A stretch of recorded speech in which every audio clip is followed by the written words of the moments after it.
여러분 안녕하십니까? 월요일 아침 뉴스투데이 경남 시작하겠습니다. 오늘의 주요 뉴스입니다.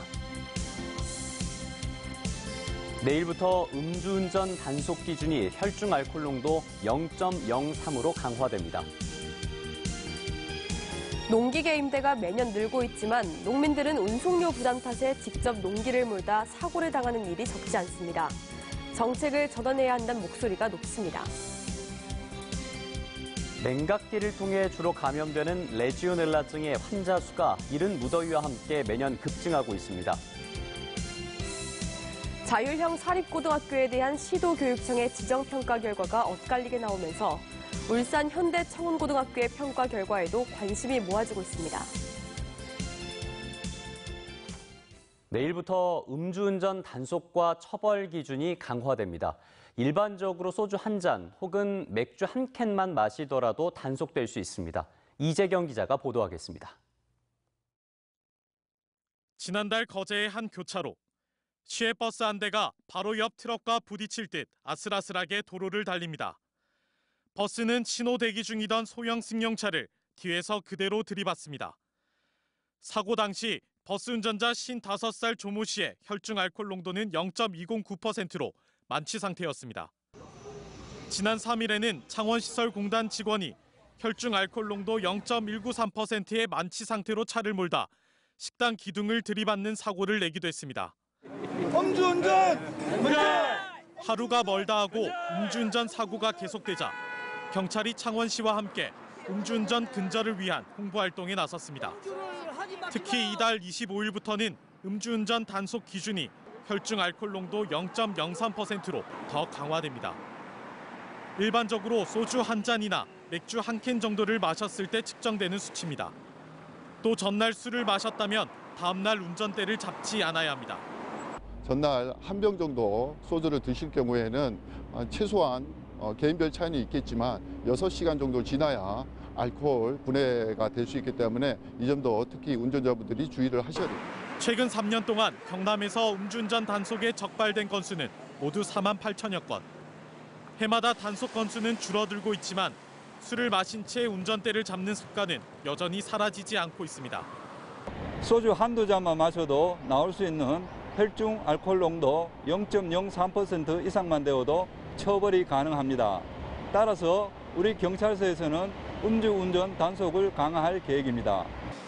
경찰은 특히 숙취운전 근절을 위해 출근길 차량에 대한 음주 단속을 강화할 예정입니다. 경찰이 윤창호법 이후 다시 한번 단속 기준을 강화하겠다고 예고한 가운데 음주운전 근절로 이어질 수 있을지 주목됩니다. MBC 뉴스 이재경입니다.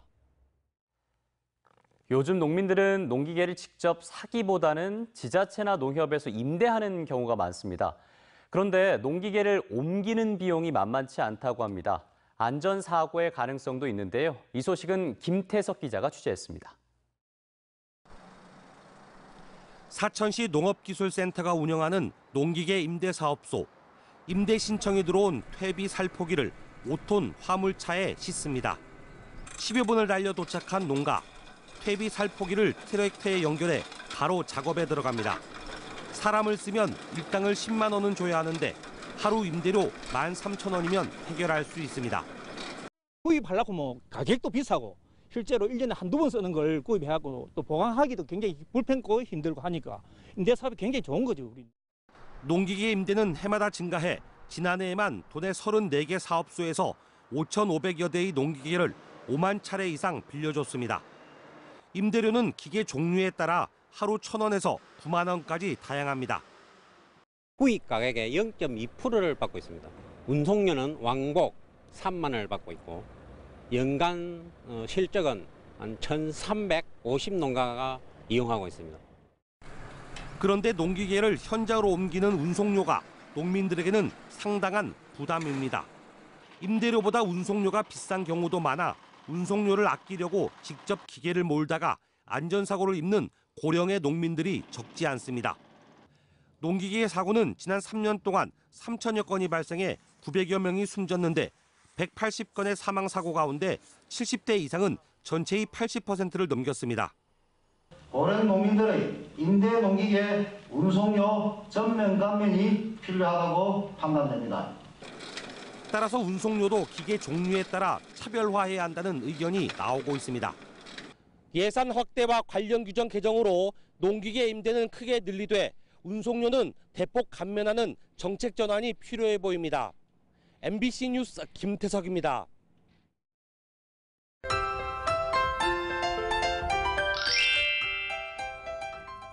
볕이 점점 뜨겁습니다. 오늘과 내일 내륙을 중심으로 기온이 30도 이상 오르겠는데요.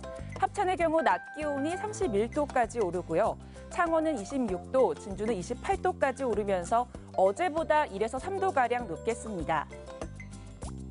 오늘 대기 불안정으로 인해 소나기 소식이 있습니다. 소나기는 늦은 오후부터 거창 함양 등 서부 내륙을 중심으로 내리겠고요. 비가 올 때 돌풍을 동반한 천둥 번개가 칠 가능성이 있습니다. 예상 강수량은 5에서 20mm로 많지는 않겠습니다. 위성 영상 보시면 오늘 고기압 가장자리에 들어 가끔 구름 많겠습니다. 소나기가 오는 지역은 가시거리가 짧고 도로가 미끄러운 곳이 있으니 교통안전에 유의하시길 바랍니다. 자세한 지역별 날씨 살펴보겠습니다. 아침 기온부터 보시면 밀양 16도, 창원 17도에서 시작합니다. 낮에는 밀양 30도, 양산 28도까지 오르겠습니다. 서부 지역 보시면 거창 15도, 진주 16도에서 시작합니다. 낮에는 거창 28도, 산청 29도까지 오르겠습니다. 바다의 물결은 최고 2m까지 일겠습니다. 내일은 대체로 맑은 날씨를 보이지만 모레부터 장마 전선의 영향으로 비가 오겠습니다. 날씨 정보였습니다. 오랜만에 에어컨 켜신 분들 많으시죠? 그렇다면 주의해야 하는 감염병이 있습니다. 바로 레지오넬라증인데요. 냉각기를 통해 주로 감염되는 레지오넬라증이 이른 무더위와 함께 환자 수가 매년 급증하고 있습니다. 조재영 기자입니다. 최근 낮 최고 기온이 25도를 넘어서는 날이 잦아지면서 가정과 직장은 물론 운전 중에도 에어컨을 켜는 일이 많아지고 있습니다. 오랫동안 사용하지 않던 에어컨을 아무 생각 없이 그대로 사용하다간 자칫 건강을 해칠 수 있습니다. 바로 냉각기 등에 서식하는 레지오넬라균 때문입니다.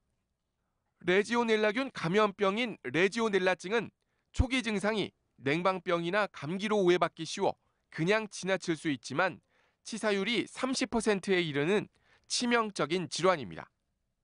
흡연자나 만성 질환자들 혹은 면역 저하자분들이 굉장히 많이 걸리는 질환이기 때문에 그런 분들이 혹시라도 이제 냉각탑이나 에어컨에 자주 접촉을 하는 분들이 있으면은 관련 증상이 있으면 보통 6월부터 8월까지 환자가 집중되는데 최근 들어 무더위가 일찍 찾아오면서 매년 환자 수가 급증하고 있습니다. 따라서 평소 에어컨을 사용할 때 2주에 한 번 정도는 에어컨 필터를 빼서 깨끗이 청소하고 3-4시간마다 환기를 해주는 게 필수입니다. 또 에어컨을 켜자마자 5분가량은 반드시 환기를 시켜주는 게 좋은데 에어컨을 1시간 작동한다고 치면 첫 작동 후 3분 내에 배출되는 유해물질 양이 전체의 70%를 차지하기 때문입니다. 특히 차량 에어컨의 경우 좁고 밀폐된 공간이어서 환기에 더 신경을 쓰고 에어컨 필터도 정기적으로 교체해줘야 합니다. MBC 뉴스 조재영입니다. 자율형 사립고등학교에 대한 시도교육청의 재지정 평가 결과가 엇갈리게 나오면서 울산 현대청운고등학교의 평가 결과에도 관심이 모아지고 있습니다. 울산시 교육청은 다음 주 중 결과를 발표할 것으로 알렸습니다. 유희정 기자입니다. 울산의 유일한 자율형 사립고등학교인 현대청운고등학교. 내년 2월로 자사고 운영 자격 기간이 끝나 울산시 교육청의 운영 성과 평가를 받았습니다. 이 평가에서 통과해야 이후 5년 동안 자사고를 운영할 수 있습니다. 현대청운고는 지난 2010년부터 자율형 사립고등학교로 운영되고 있고 2014년 있었던 재지정 평가에서는 통과 기준인 60점을 크게 웃도는 88.6점을 받았습니다. 다만 이번에는 정부의 자사고 폐지 정책과 노후키 교육감의 고교 서열화 반대 기조 때문에 쉽지 않을 것이라는 전망도 나옵니다. 지난 평가에 비해 통과 기준점이 70점으로 오른 점 또한 부담입니다. 이로 인해 2019학년도 입학생 경쟁률이 자사고 전환 이후 최저 수준인 1.62대 1까지 떨어지기도 했습니다. 교육의 프로그램의 다양성을 아이들이 선택할 수 있도록 하는 게 맞지 않나 싶고요. 자율적으로 수업을 선택하고 조절할 수 있어서 아이들이 진로 선택에 있어서도 많은 도움이 되고 있습니다. 학교 측은 자사고 운영을 계속한다는 원칙 아래 평가에 임했다며 충분한 근거와 실적을 통해 자사고로 재지정될 것이란 기대를 갖고 있다고 밝혔습니다. 현대청운고등학교에 대한 울산시 교육청의 자사고 재지정 평가 결과는 다음 주 중에 공개될 예정입니다. 교육청은 모든 평가를 마치고 재지정 여부에 대한 결정도 끝냈지만 타시도와 발표 시기를 맞춰달라는 교육부의 요청으로 일정을 미뤘다고 밝혔습니다. MBC 뉴스 유희정입니다. 지난 한 주 윤석열 서울중앙지검장의 차기 검찰총장 지명 소식으로 뜨거웠습니다. 검찰 조직의 관행을 깨는 파격 인사였기 때문인데요. 관행의 이유는 무엇인지, 파격 인사는 이번이 처음인지 TMI에서 설명해드리겠습니다.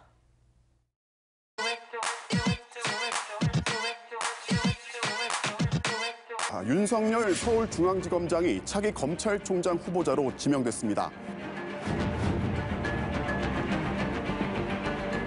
사법연수원 23기인 윤 후보자의 동기와 선배인 29명이 검찰을 떠나게 됩니다.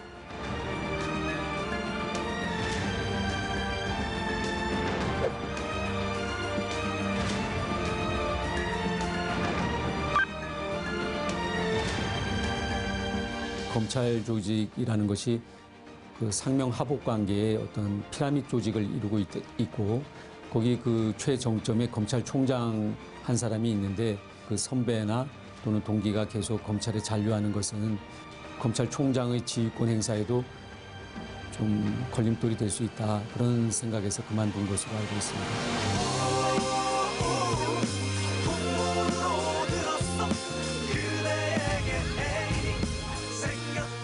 신직수 검찰총장은 국회의원 후보자 2사람과 보성경찰서장 등을 포함해서 모두 23명을 구속했다고 말했습니다. 국민 각자가 알고 있는 부정사실이 있으면 증거를 첨부해서 고발해 줄 것을 당부했습니다. 대폭적인 개각을 단행했습니다. 전두환 대통령은 법무부 장관의 정치근 검찰총장, 국방의 윤석민 합참의장,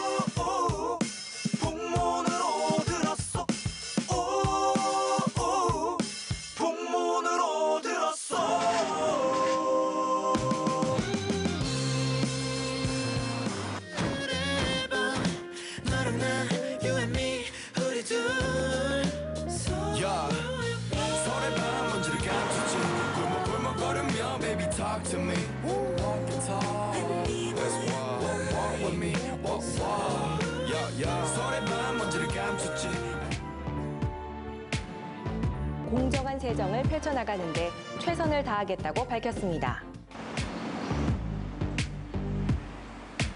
You are somebody that I don't know, but you're taking shots at me like it's Patron, and I'm just like damn. 미래지향적인 새로운 검찰 개혁을 이끌 적임자라고 판단됩니다.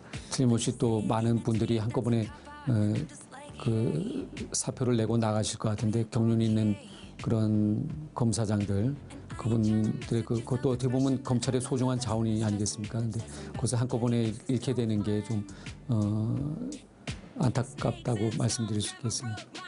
무거운 책임감을 느낍니다. 여러분들 많이 좀 도와주시길 부탁드리고 여러 가지 잘 준비를 하겠습니다.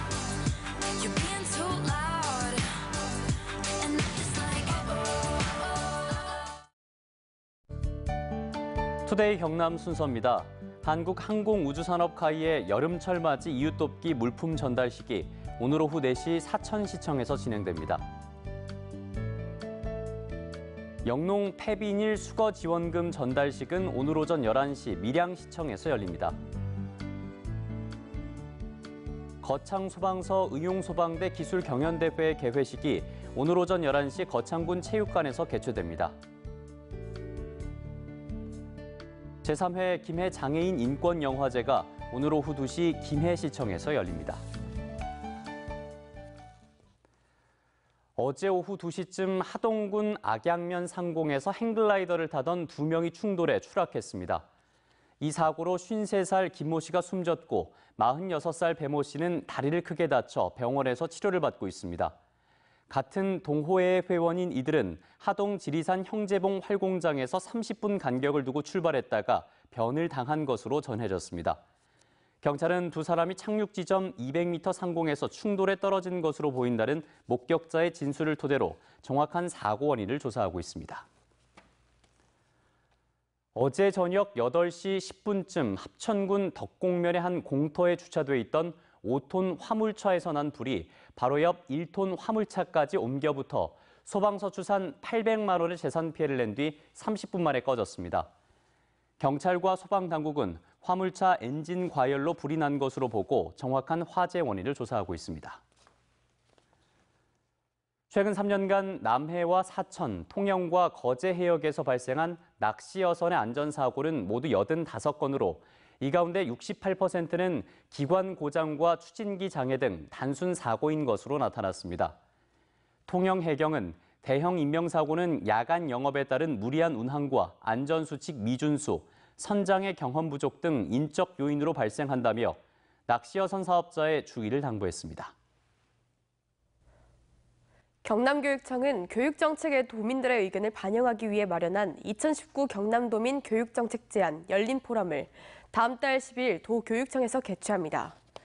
교육청은 도민들이 교육행정과 서비스, 제도 운영과 개선 등 관련 의견을 오는 24일부터 다음 달 7일까지 도교육청 홈페이지에 제출하면 이 가운데 일부를 포럼 당일 발제 대상으로 선정한 뒤 반영 여부를 결정할 계획입니다.